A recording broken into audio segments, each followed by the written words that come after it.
বাংলাদেশ এবারের women's sub championship জিতবে না। আজকে ৩ গোলে ইন্ডিয়ার কাছে হেরে গেছে। এর আগের ম্যাচেও মালদ্বীপের সাথে খুব ভালো একটা পারফরম্যান্স দেখাতে পারেনি বাংলাদেশ, ডিসেন্ট খেলে জিতে গেছে। কিন্তু অনেক মিস্টেক, যেমন আমরা পাস করতে গিয়ে লং বল থ্রো করতেছি এবং ইন্ডিয়ার কাছে বল চলে যাচ্ছে। এরকম কিছু সমস্যা কালকেও হয়েছে, গোলকিপিংয়েও অনেক প্রবলেম হয়েছে।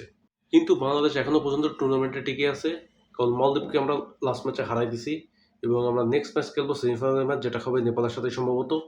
এবং নেপালের সাথে যদি আমরা হেরে যাই কোনো মতো, তাহলে আমরা টুর্নামেন্টের বাইরে। সো আমাদের কিছু করে হোক নেপালকে হারাতে হবে, যাতে আমরা ফাইনালে যেতে পারি। এবং ফাইনালে আমাদের সাথে দেখা আবার ইন্ডিয়ার সাথেই হচ্ছে। সো এই টুর্নামেন্টটা আমাদের জন্য কত টাফ সেটা বুঝতেই পারতেছেন। এর আগে 2টা সিজন 2022 ও 2024-এর চ্যাম্পিয়ন বাংলাদেশ, সেই জায়গা থেকে এখানেই আমরা। সো এখানে আমাদের সমস্যা কোথায় হচ্ছে, আমরা কার জন্য ভালো খেলতে পারতেছি না। সো আমাদের প্রথম সমস্যা যে আমরা ঠিকঠাক পাস করতে পারতেছি না। যদি আমরা ঠিকঠাক করে পাস করতে পারি, তাহলে আমাদের অর্ধেকের বেশি সমস্যা এখানেই সমাধান হয়ে যাচ্ছে। প্রথমে তাই ঠিকঠাকভাবে পাস করতে হবে, তারপর সেই পাসটাকে অ্যাটাকিং মোডে নিয়ে যেতে হবে। বাংলাদেশ আজকে ডিফেন্সের উপর টিকে ছিল, সেকেন্ড হাফের দিকে অ্যাটাক করছে, কিন্তু সেটা কোনো কাজে লাগেনি, উল্টো আরও দুটো গোল খেয়ে বসেছিল। আমাদের গোলকিপার মিলি আক্তারের কথাও যদি বলি, তাহলে সে ডিসেন্ট আছে, মানে ঠিকঠাক, একদম ভালো না।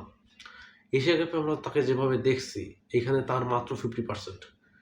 এশিয়া কাপে যেভাবে খেলছিল সেইভাবে যদি এখানে খেলতো, তাহলে অর্ধেকের বেশি গোল আমরা এই পর্যন্ত যে কনসেপ্ট করছি, মালদ্বীপের কাছে 2টো এবং ইন্ডিয়ার কাছে 3টা, এই 5টা গোলের মধ্যে মনে করেন 1-2টা হতো, বাকিগুলো মিস। এবং ইন্ডিয়ার সাথে আজকে লাস্টে যে গোলটা করছে একদম হুদাই। সো পিটার বাটলার হয়তো রূপমা চাকমাকে মিলির জায়গায় নেক্সট ম্যাচে আনতে পারে নেপালের এগেনস্টে, কিছু বলা যায় না পিটারের মাথায় কী চলতেছে এবং বাংলাদেশের প্লেয়াররাও কী করতেছে, এদের মধ্যে টিম ওয়ার্ক কেন দেখা যাচ্ছে না, সেটা তো আমি আর বলতে পারবো না। সো আশা করি নেক্সট ম্যাচে এরা ভালো খেলবে। সো গাইজ, আজকের ভিডিওটা পর্যন্তই। আশা করি ভিডিওটা ভালো লাগছে। ভালো লাগলে অবশ্যই একটা লাইক করে দেবেন, চ্যানেলটাকে সাবস্ক্রাইব করে দেবেন। Thank you so much for watching.